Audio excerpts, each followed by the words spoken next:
क्या पुनर्जन्म होता है? Does rebirth really happen and are there many lifetimes? कि उसने कुरान मजीद पढ़ी और सब बात को तस्लीम करते, सिर्फ एक या दो बात कि कुरान शरीफ के अंदर मौत आती है, मुर्दे को वापस से ज़िंदगी दी जाएंगी आखिरत में, उनका जिक्र है।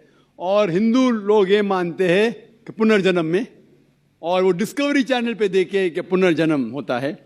अगर आप देखेंगे सबसे ऊंची किताब हिंदू मजहब में वेद, अगर आप पढ़ेंगे पुनर की मानी क्या, पुनर संस्कृत में मतलब नेक्स्ट, अगेन, वापस से, और एक, पुनर के मानी नेक्स्ट।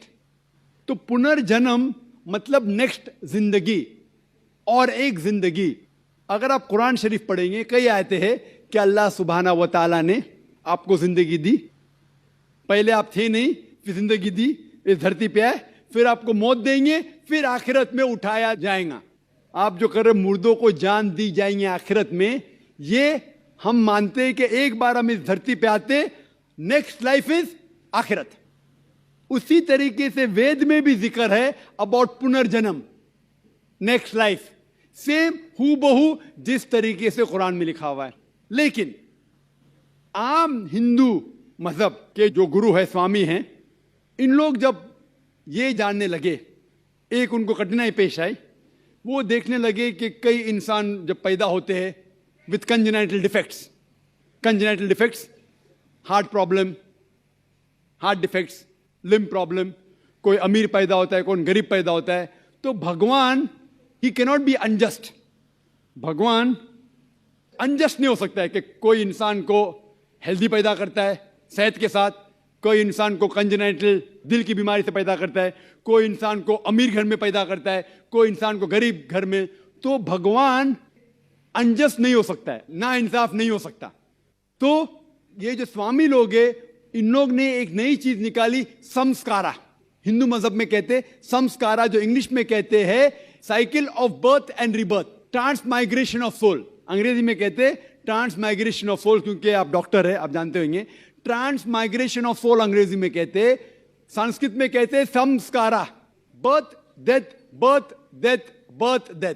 कहीं भी वेद में नहीं लिखा हुआ है कि birth death, birth death, birth death, कहीं भी वेद में नहीं लिखा है। चैलेंज है मेरा, ये इन लोग को मिलता है भगवत गीता के श्लोक से।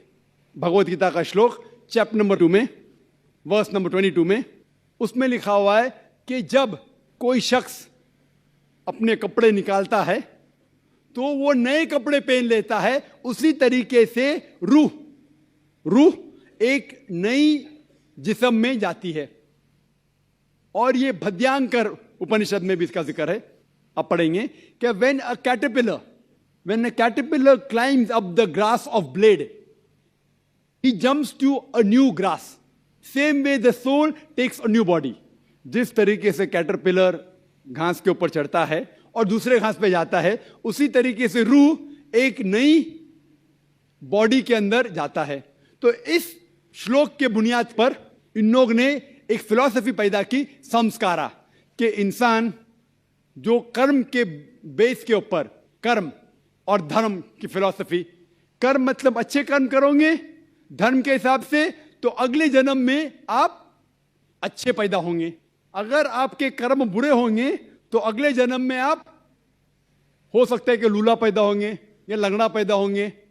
और जो कहते हैं कि आप इंसान 7 बार बनेंगे, ये कौन कहता है?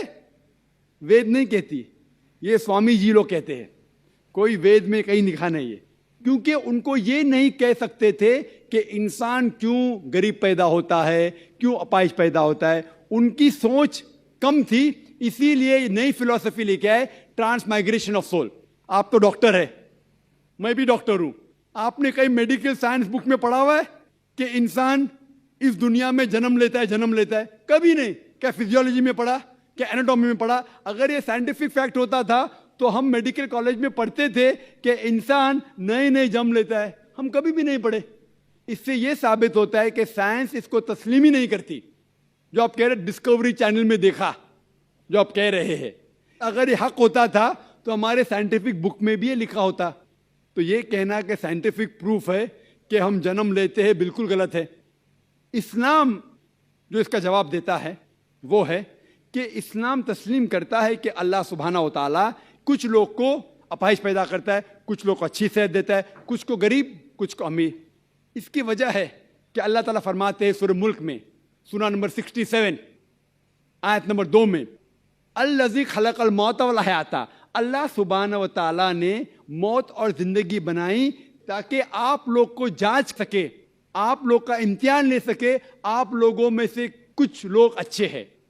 ये जांच पड़ताल करने के लिए ये जिंदगी हमारे लिए इम्तिहान है।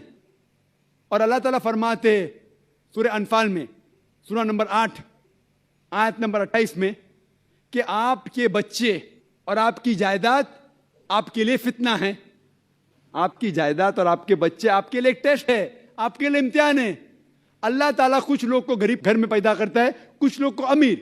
जो लोग अमीर है उनके लिए इम्तिहान है कि वो ज़कात देते क्या नहीं। जैसा कि मैंने कहा मेरी तकरीर में, तीसरी बुनियादी बात इस्लाम में है ज़कात।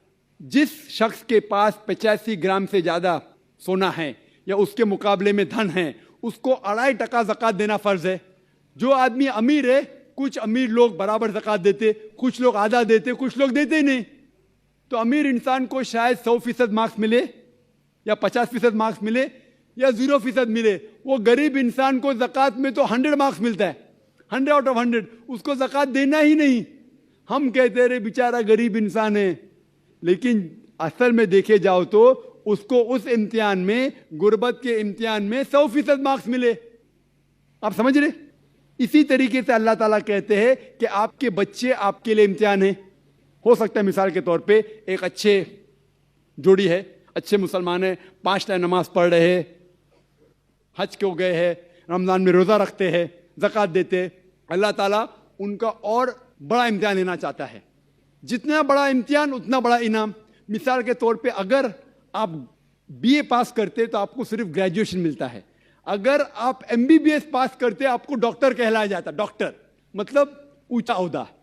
इसी तरीके से अल्लाह सुब्हाना व तआला हो सकता है कि उस जोड़ी को इम्तिहान और सख्त देता है और ऐसा बच्चा पैदा करता है जो अपाहिज है।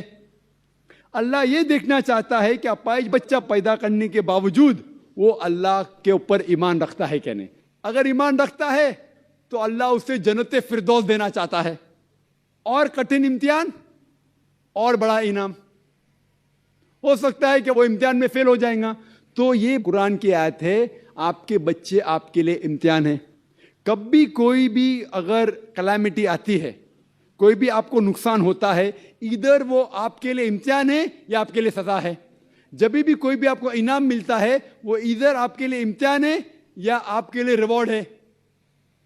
तो इसी तरीके से क्योंकि हिंदू मजहब के जो स्वामी हैं वो इसको नहीं समझ सके, इसीलिए एक नई फिलॉसफी संस्कारा लेके आए जो बिल्कुल वेद में नहीं लिखी है। वेद बात करता है पुनर्जन्म। पुनर्जन्म मतलब नेक्स्ट लाइफ, जिसका जिक्र कुरान में भी है, आखिरत की जिंदगी। तो वेद और कुरान सेम जिंदगी क्या बात कर रहा है कि इस दुनिया में आप आते हैं, एक बार आते हैं, सही तरीके से जिएंगे तो एक बार काफी है। और ये दुनिया आखिरत के लिए इम्तिहान है।